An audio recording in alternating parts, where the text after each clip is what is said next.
nimin pialama ka ruwa daw hi ka taksa na vek maya ka khua te sikvea vuai po hi ka dalo mai don nge ni kan tiren rona masa hei na cho na te kan aya tle min kan nuam dewa kan vuai le shramaniang chu PASALTHA VUAIA then som pariat na ziak tu Peka pa vuai kong bo thun soi na sat zual re nulok chuan million alo langa an thoma that em line puara chuan ron fin lein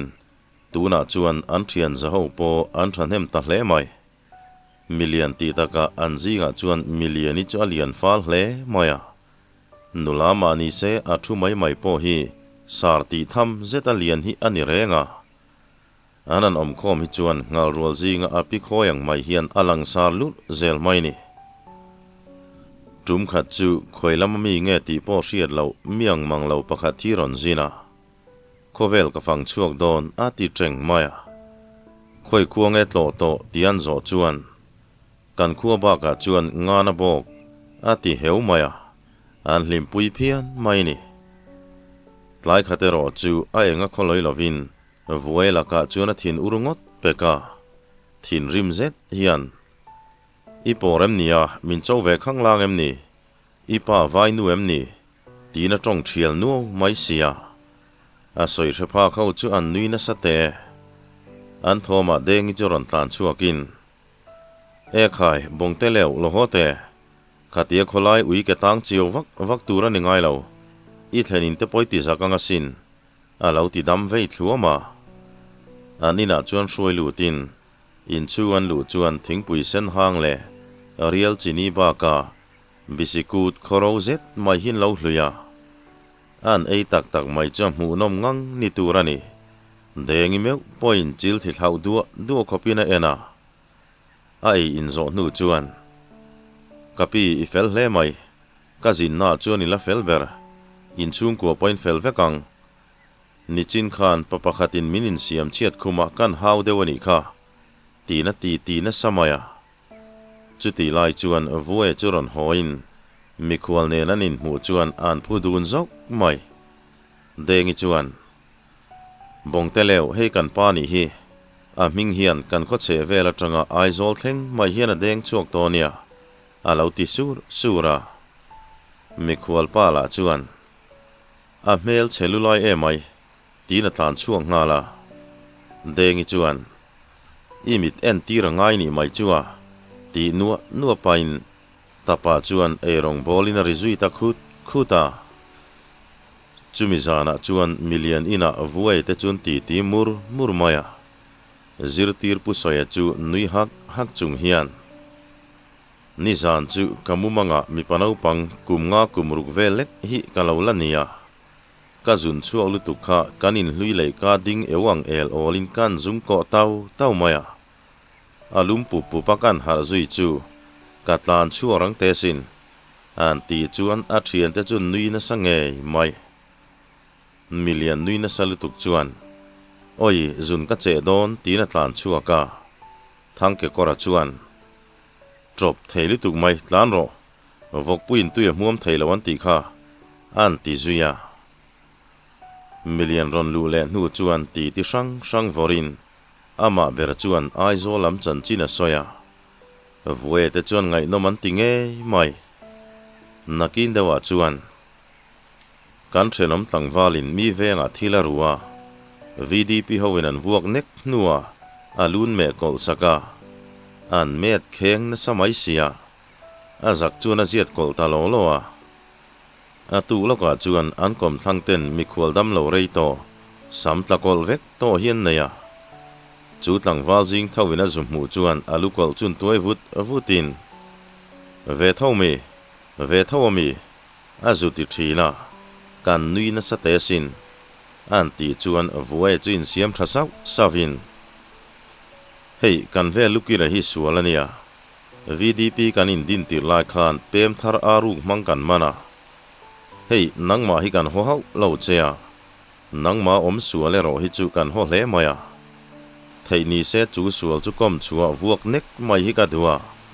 a thei si lova a kor hi ka vo mai nge tina vo shep maya chol kar khat chung te meu chu a khua si ka ni ome an ti chuan an nui le hama thal va ek cha lai ti taka tui khur tin mai chu kangin nula tlangwal hian thlaeng lom pain tui kang an ngak thina thlaeng lo me ti lo chuan a thim lai a chuan mani chau tenen an thu tak fir fera nutling patling tho sedeu chuan mi tho ma azing tling chuin khowar chian ma hian tui khur laman liam thina tu khat chu vuai te kom thang tui khur pui an ti mai tang chuan veng lu lam deuh pa pakhat ngai e kan ti mai chuan tui tin pui khati ron khai chho trakin a kut le lam chuan tin ruak le tui ko na chu ron lek bor na samaya vuai na lo mu chuan o kan ngai e ka te la hi tin pakhata khana buk tok turin lungdala ti chuan kotla ha dam mai tur a lo tia ani chuan kongdunga lung chu charin tina chuan a da ta tuinen chuan a ko thota nal maya pasal thathuak phim na chu angai tu na po thui ani miliani chu alen wang shim ni lovin zirti ni thei chu a hriat na zau hle maya a thian te chau po ni lovin a khopum mai hian an tangkai puya hel worker pizami po hi troi om fovin mi chiu thleng mai hian a thiam ve rova a tangkai zual hle mai zan khat chu pizami na som miau mai sia nau char turin anin zui chuak ta an nau char na tur hi an khomor aizo lam hnai an thian zau omna tanga mual hlabera ania chu tiang te mewa hla ni wang chuan an thian zau chuan troi omin midum na thok holam ang mai chuan kongsira anin zui dama an kaltum nei nan thlen chuan nau nei tur bera chu a tui bom lo ke toin san lo peto box sinen a sang tri maya khumpin dana chuan pizza mile million te chuan a tul dana zira zela buai puin an tul hle mai nge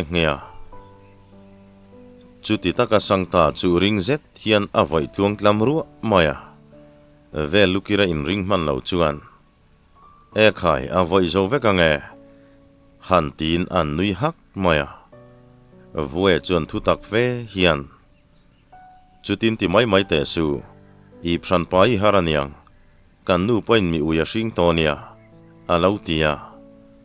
in chung om zong chun ho lu mai ni thingtlanga na chuan mian mu ma boka zan rei tak zandar somvela chuan naute chu piangin anin sing sak fel nu chuan pizami te pahni le an kai zaweng tu vuai te ho chuan in zui hole ta thama kalpa chuan engama soya rinak nakin million chuan kakun reilu tuka ka zanga na vek mai han sipella hian za mo zo vek zel boxia anti chuan akal puite chu nui hamin pizami chuan thelo hian inin om mai min ti chau zo don tin kongsir lungtuma chuan a thua anui na salutuk chuan a chil thli thlau zoi mai ni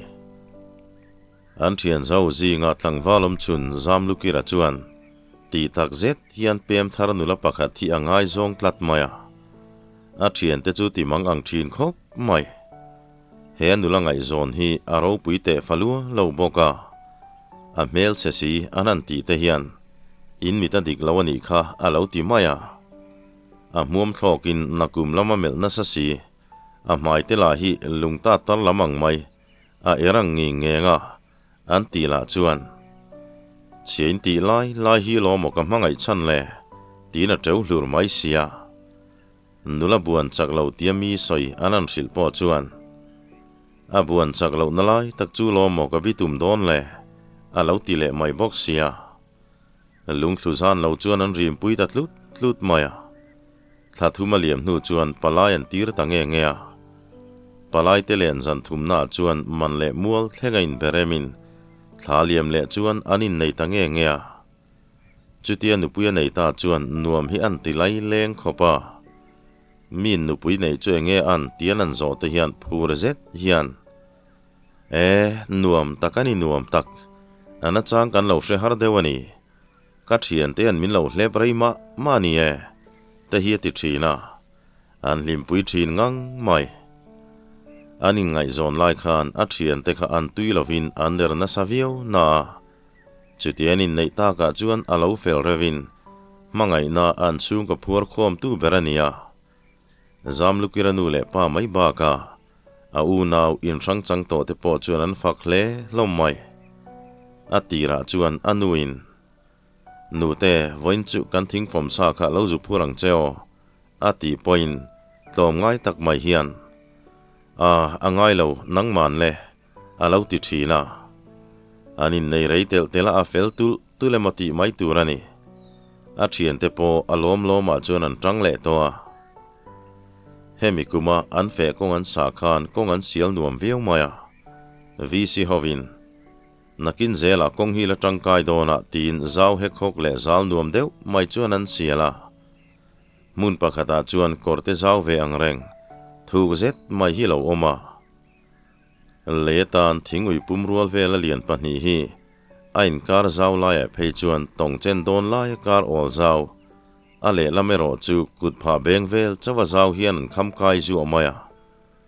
pa ho chuan ain sia don du veu rualin kor le lama ain nga na chuan lunglian zet mai hi om miau sia ti ngai na om talawani thangke kora chuan lei chun zo zain e khai he lei han zo zet chuan pen pa ngain pen thei heklo tila then nol mai lom le katil then na ti turani hi ati peka an hlim pui le hle mai atira chuan ming san an vu ve na kuman vei meu chuan nu ho thleng hian katil then na ti ngotin an soya mi khwal reng hian makan ti em mai thina a kor hi thuk phian awangin asir tu ka hian thingvon ban an khamzu ve an nuya chuan naupang tlak dala pahni ve an kham le boka naupang nin hlei fal deuh chu avon bana chuan lonin hemi kumpo hian pathum ngot chun tla thawani furpui lai chuan vuai te chung kwa chuan huan thla ma riakin an nu pa chuan hlo fa te nen hlowan thlo sau maya an fa te zinga lian deuh hoero chuan sikul kalin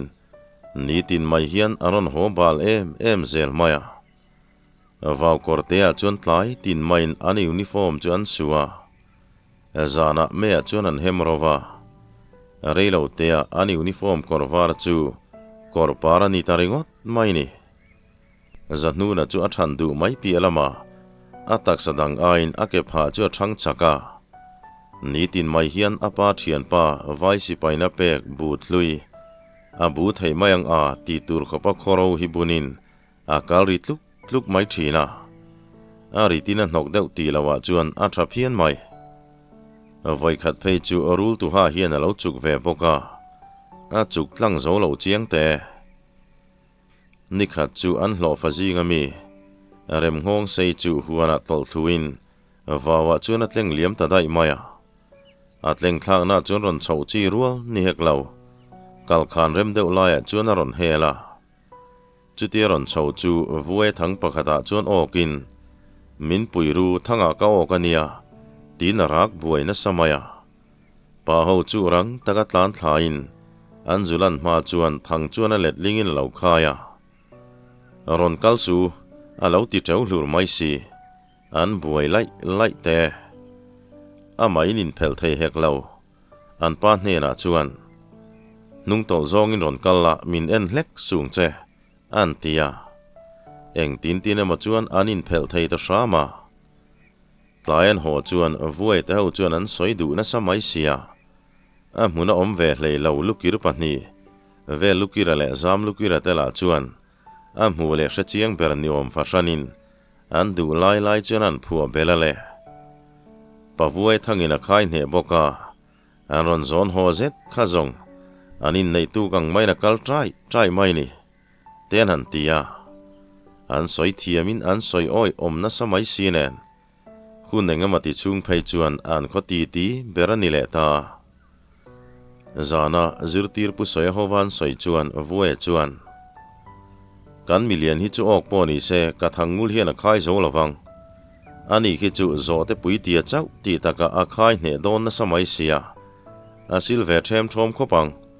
a lo ti liam puata che sual ma ni se ana lem lo boka an nui pui kia mai ni zan khat chu dan pa ngai angin vuai te chuan in mukhom le ta hemizan hi chuan million ina tom khomin thu fa ra te ne nan ribal bala akhan moi tok chuan an thum le hak thina mi san chan chin an soi nu chuan thang wa hai chuan o han thian kharin kan then om zarnar parason nikum khan an vok kha mangan puya kum chan ve te meu mai vul nuwa po alu le om la in tiat rangin a mulla chu zam lukira te samang mai hian a kir em ringot maya anu pa chuan ti dan turan ngai tua fe nuwa arwal theng bera mul chu metin badam te lan hnoi hnum hlar maya ai zola zuzurin cheng sang khatin salve mai boka thani liam nuwa chuan avok vul lo chu kho har thak e mai tin vok lak lo leitur chuan ai zolan pan le ta aron ho chuan avok te mam hen hon num hlar mai hi cheng sang khat zangai na ron lei hoa an nui nan bel chian chuan a hma lok an vok sal bok kha lo nia an ti chuan an thoma thale pe khle mai miliani chuan oi kan thelom te point mi khual phut khat deuh hin neya zan thum lai chama choi khama piang mai hian uluk fashan mai hian a ha not thina anan riat chian meu chuan bangdap kara hano nan thiat tharakha a du hi lo mang ve mai thina lo nia an ti chuan pusoya chu ten chedau boka a uak that mai ni pasal tha chung kwa ti taka avoid te chung kwa hian mi khwalan nei thei viau maya tum khat chu aizo lam patloin ti vei zet main thlenga alen na piang maya chuan chu pa chu in soi thei hle mai ma se vuai te thenom nula par kolin ri meu chu ati fu vak lo ni ome par kolin nai zeta chuan thuin ati ti bu maya parfi main ka chu chuang zet thian engrim nge kanam tia zo tin vai lo zia lian zet mai chu apak tuala a zo zin deuh ta ka chuan par koli chuan aning ta deuh nia nge badam tel riminam a tiram mar maya a thlenina chuan ho wangin a tu ka tang chuan tongkam engam hleka hian badam tel riminam in ti hin ching ta ani zong a reipo cham lo chuan a hole tangot mai ni tum khat chu an ti na zirtir pu soya chuan sikul chal chunga an kholama kala anu le pa te vatlo du thu chu soi bala anan rik zui nak nu chuan vuai chu hoi ner savin nu na nu kan ro nanga arem ti chuan thom no zor pain vatroi om cheila that don chu alautia chung dora chuan vakal taila engen talang le pasala thei ti taka sai turom chuan kakal she lawania lauti ve bokin an nui zo le ta miliani chuin hiat sutin tiru kan zawai hian aizola chuk dialila kan motorin kalila that don chu alautia thangke khora chuan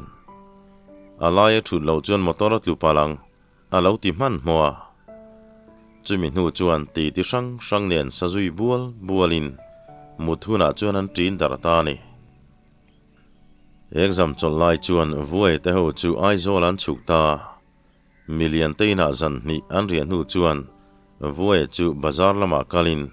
dorbung ruale thom nozor tur avala inan han ti nak mai thin chu angai nom thei boka million chung te chuan an ngai thlakham thei lawani e pusoi te kholama chuan million te motor zip tar lam chuan alin so pheile ta bawa a hlat lem lo te lu nen kong in zir miau hek lo nitlak suar lai chuan an thleng phei ta rama chung dora motor rui cheng ma poti pei lovin chuata chuna tlungau reng maya midangin an bungruan sing sak lai chuan thangke kora chuan chuat lai mukom reng mai chu rapin hladawan cham ngot peka an hlim puite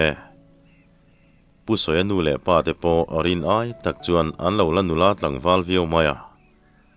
vuai te chuan an chi bai nakin an thla ngam ngal sar mai zan ria me tur chu aizola tangan vok saken an siama chung pui ti taka thlen po an thleng hne na ro zana chuan thenam horon chuang kai trakin lim takin an ti lai laya pusoya chu a thona kholam chan chin te zot nakin ani chuan anom phian thu soya a thian te chu an khotinuam zual tun ni thu te an soi bokin sikul no pangchung chang an zo chuan atlang pui thuin an fel khop mai pani khat thuan oi lo deuh thin chu noma tuna chuan an ni pon ziom ta ve alo tia chuti lai chuan in leng zinga papakhat chuan kan thu dang lai chuan voin chu kan vau hru loka khuan rul ngan in bu lo opreng mai hi lo nia kawan nei siamin ka that hlau mai an tia rul ngan hlau om zia chu soi zui lai lain na thial hmuna chuan a thlok theisin ti te papakhat benga chuwa ani hlau thong chuan a benga hlepa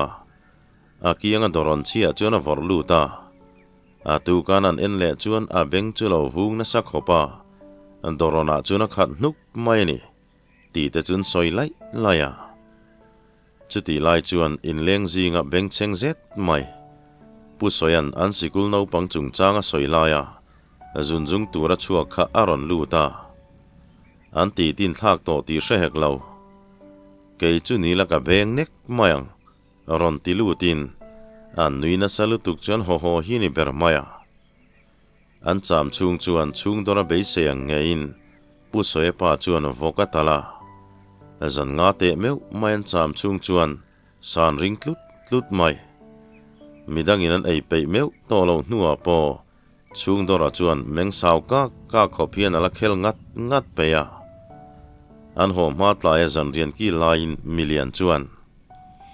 kan chung dora hi chuan sa hi an du lai leng khopa bekang sa po hi a bekang chin zonga paya a mitlo ei ngek zel mai ni an tia choi hlei theilo khop chuan an nui zuya thangke korala chuan pu soya nu hne la chuan kapi in khuwa hian sa thau ngam deuh kan million nei ngam tur hi anom mielo mo lo ti ve thungin an zan ria bar chuan lim dar kher mai aizol an thlen phei nu chuan zan ni an cham lea million chuan kan khuwa electric eng om ve ta boka mu na man ti done mai tin an tv hlui chu hon chowa an kon thlen chuan mi puin an hlut boka pona hung chuakin zan tin mai hian a khono tin an en lui mai thina hun aliam deuh nu chuan minol pui tv an sha chu re ta naupang hawero chuan vai zai le lam mai poi mu na man ti em reng maya nikha chu naupang engama za thian vai putar zai hi an lo en thap maya an zinga pakhat chu a uin a lo vel chu nin ngoi rengin mi thlafe ma chuan amit tui lo shu maya chuti lai chuan vuaia hi thil engama ti turin million ina chuan avakala ngoi renga naupang pakhatin amit tui lo shu nap main mu chuan ring leng long hian an kova e khai a thu va thawm ve imit tui tlang zoi mai ni an ti chuan naupang ho chuan an lom dar hle mai nikha chu vai sipai ho rosot phur motor hi an khodaya chuan a che suala kong thlanga hian thui fe mai lumin a khal tu le midang pahnih an thia nam sipai ho chu a hrema sa tang miau hek van nen in ti kher mai silai pahnih le amun muang ang ba ka ele in lam thil te sipai uniform thui sa engama zat chu la bokin khuwa a hrema sa ho an thlen thak meu chuan an lo in sa seng towa khuwa tanga kal te hi sipai ho ne na kalan ni boka hanin rin hlel le I chu aom talem lova chuti rualin vai ho chun trin an hoi zak reng mai ni mi panau pang rualero chuan oil buale ati nal na grease chu tolai lira hnoya tin mau theile thil dang rem changa piang mai chuan an lo doin an lo funa van nein in ti kher mai vai ho po chuan an him pha donin an hriani turani chutian ri luai chu tu man haw lem lova pa ho le tlangwal inom rem changa piang mai nan pui lui lai chuan mizo kara chuan in zepin thil thakhom turom ang chuan thir ta lui mai ni fur pui tuilian kam hnu deuh si fawang ro sur hun ma si chuan deng in chak ai ei chak miau hek vuai te chuan chak ai mei char chi dan rela million chuan kalve tum tung mai sia an mitla an lui tin zon ber po chu soiringam talavin a kalve theina tur lui te dam nuam deuh chuan soi naka atopa chuan fuan hor lui chuan tin zon ta ni atuka chuan aman manin aip le chocha turan buai puya azan ria chum hun dona chuan in zui chuakin arua surpal thula tin tuipuanan aka chofun le chempui nen chakai chocha tur nen korlum nen aninak chuaka an kalama tang chuan hlotin mel zet hian aninak puar ngal em mai sia luan thlen chuan luimong lam hoi lui chu zoin chakai omdu deuh na tur laman ngai tua to lo aliani dek chuan ai bu chun chiam mi to maya mun then khata phei chuan an ti tuya talangin vaw kama te chuan an da nok to mai ni chu luilian zo ka fin nan thlen chuan hanin ngat sapin an chafun le engemaw chuan an phora an phur lutuk chu no pangrualin zuyang main tonganin chu nak mai midang zong chuan lui kam vela mau le ro te chun khoma me char turan duang sapin nula le anau pangberti taka million le ve lukera te chuan kalpan chak ai man chu chum ngalin mani to ka chuan an tul map nge mai anin pei fela zanrian kil chuan an dim lo hlom hle maya an chokhor chu vum te lul nen amin hian an bar min hem maya million chuan chengkol hi a hip hrui renga arukin a hip sa chelo hum khom zel chunin anei kham don hnaia chuan khau inei veduem ti pain a chengkol hum na kut chuan pharta le an tho phak mai ni anin pei fel chuan kalan siam don ta million chuan aip te chun zen rukin ke chu chakai kaman ngam velawania tin chai che hiron phorta maya luidung khok rum chuan an nui ta ni hemi tuman chakai me char chi thi an hloting phiana ai pleiting zet moi mok hian an ak fur maya million le anjinga vun no ve deuh zirtir pu soe te chu chakai chilina kanga an taksanem lai deuh chu tui hlup maya an ho konga hian awangvat om nual mai bok nen pakhat phei chuan million malpui tang chung lam to pa chuna zuka po thlak pa chuan wangvat ihur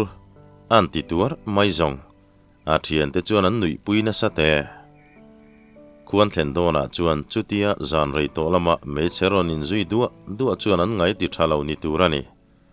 kongkama chuan vai sipai panga hian position line an lo chang thap maya vuai ten ni tian ria chuan ron chuak sapin million chuan vai tong nal zet hian ekai inwa felve min ron chok donem ni kan chau to te mai nia min poteu anti chuan vai ho po chun nui ve hok mai ni ole tun tum thena tan chuan khati chin kha loni phot sela vuai hi abungin dot te chu kanan da ve bok takna a thon thu hi chu ain zom tak lem lo nia